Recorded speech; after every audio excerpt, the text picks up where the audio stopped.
So now we will hit our upper back scapula work properly. अगर ये अगर आप अच्छे से करते हो तो आपको मोस्ट ऑफ दी शोल्डर की प्रॉब्लम्स नहीं होगी, क्योंकि आपके स्कैपुला को रिट्रैक्ट करता है ये।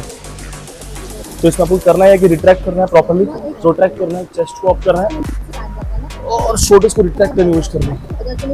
चेस्ट को अप करने से ज़्यादा अपने स्कैपुला उसको रिट्रैक्ट करने को यूज करना पीछे की ओर।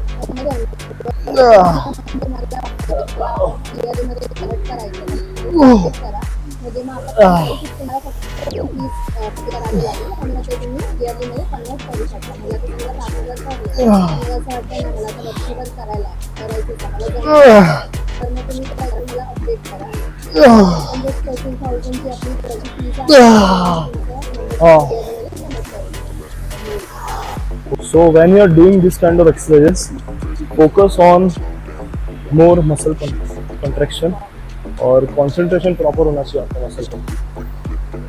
और इंटेंसिटी अगर आप इंटरमीडिएट लेवल के ऊपर हो, थोड़े एडवांस के आसपास हो, तो आपको वेट्स भी उसी ढंग के लेने चाहिए, ना कि बहुत हल्का वेट। बहुत हल्का वेट लोगे तो मसल को उस तरीके का मोटर यूनिट सिक्यूट नहीं होता, और वो जितना आपका मसल का जो साइज बढ़ने का चांसेस होता है आप कम कर देते हैं। तो intensity should be high, but you should know how much weight you should have to lift. अगर आप वेट कम लिफ्ट करते हो तो आप काइंड ऑफ उस तरीके का रिक्रूटमेंट नहीं कर रहे जो आप कर सकते हो। सो ज़्यादा हैवी नहीं, एवरेज लाइक 60-70% पे रख रहा हूँ मैं अपने वेट्स को। हाँ, हमें बैचेस तुमसे अरेंज करूँगी, वो नहीं सेलेक्ट करूँगा।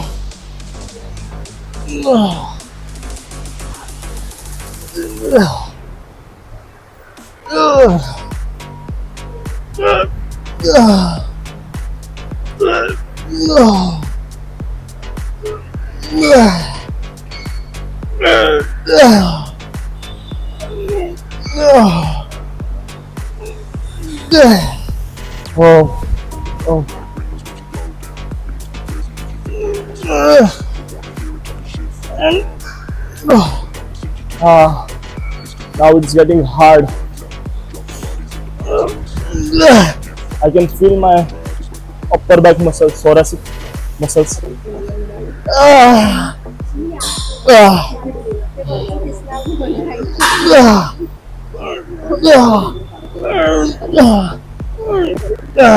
Damn, this was the set. कुछ इस तरीके का अपना सेट होना चाहिए। अब मोस्टली मुझे 12 रेपिटेशन से ज़्यादा मारने की आदत नहीं है, बट अब मैं थोड़ा आपको समझो ना डोरे नेट्स की ट्रेनिंग को रेप्लिकेट करूँगा, तो मैं अपने मसल को एब्सोल्यूट फेलियर तक लेकर जाऊँगा। तो मैंने ये चीज़ देखी है, जो जब मैं एब्सोल्यूट फेलियर तक मसल को लेके जा रहा हूँ, उसके बाद जब मैं रिलैक्स करके रिकवरी करके जब नेक्स्ट टाइम वर्कआउट करता हूँ सेम मसल का, I feel very strong and less सोर। वर्क कैपेसिटी मेरा बहुत बढ़ जाता है इस चीज़ में। तो अपनी मसल्स का वर्क कैपेसिटी आपको बढ़ाना बहुत जरूरी है। लैक्टेट तो प्रोड्यूस होगा, बट आपको ज़्यादा लैक्टेट से बचना है तो आपको अपने सिस्टम को उस तरीके से वर्क करने को, ऑक्सीडेटिव सिस्टम को उस तरीके से वर्क करने को आना चाहिए आपको। अगर आप ऑक्सीडेटिव सिस्टम को वर्क नहीं कर रहे हो, कोई भी एनारोबिक भी वो काम आता है बहुत, तो अगर आप उसको काम नहीं कर रहे हो, उस पर वर्क नहीं कर रहे हो, तो आप बहुत बड़ा एक अपना लॉस कर देगा। इसलिए आपको ये दोनों चीज़ें बहुत अच्छे से फोकस करनी चाहिए। अभी मैं 17.5 किलो का वेट लूँगा और फिर उससे भी मैं ट्राई करूँगा 15 to 18 reps मारने की। It's going to be hell of a set. So people always ask me, मुझे ये चीज़ पूछते हैं लोग, मेनली फास्ट बॉलर और जैवलिन थ्रोस, कि सर अगर हम हाइपरट्रॉफी करते हैं तो हम बॉडी को लूज कैसे रखेंगे, लाइक हमारे मसल्स को हम लूज कैसे रखेंगे, सॉफ्ट कैसे रखेंगे, हमारे बॉलिंग को उसका असर नहीं होना चाहिए, हमारे जैवलिन में हमको टाइटनेस नहीं होना चाहिए। इसका सबसे इजी आंसर है, आपकी जो बॉडी है वो स्ट्रक्चर किस पे डिपेंड कर रही है, आपके स्पाइन पे। अगर आप अपने स्पाइन को मोबिलिटी अच्छे से करते हो, थोरैसिक लंबर को प्रॉपरली मोबाइल करते हो, हर एक रेंज ऑफ मोशन में, साइड बेंडिंग, ट्रांसवर्स, हर प्लेन में अगर आप अपने सेजिटल प्लेन, फ्रंटल प्लेन सब में अगर आप उसको ट्रेन करते हो, तो बेसिकली आपको ये सारी प्रॉब्लम्स नहीं होगी। विकास लिख के देता है। ट्रेन और स्पाइन सीरीज बनाने के पीछे का रीजन ही यही था मेरा, कि लोगों को मैं समझा सकूं कि आपको ये सारी टाइटनेस, इंजरीज ये कभी नहीं होगी अगर आप प्रॉपरली अपने स्पाइन को ट्रेन करते हो। हर रोज स्पाइन को ट्रेन क्या करो, इंटेंसिटी कम से ज्यादा रखो, कभी कभी विदाउट वेट, कभी कभी विद वेट्स, 15 मिनट 20 मिनट दिन में 2 बार भी आप कर सकते हो, बिकॉज जितना आप स्पाइन को ट्रेन करोगे उतना आप मोबाइल फ्लेक्सिबल हो जाओगे।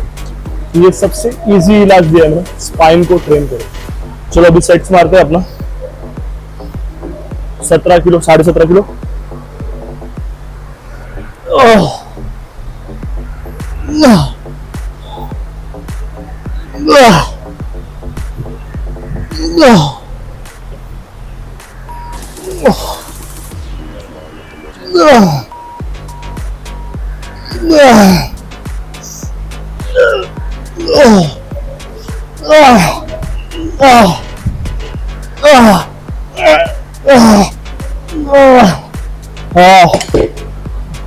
I'm not gonna give up now. और मारूंगा मैं। Absolute failure.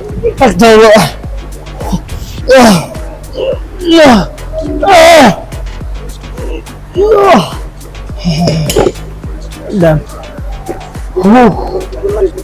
Heart rate is very high right now. बहुत high heart rate, but we will not stop.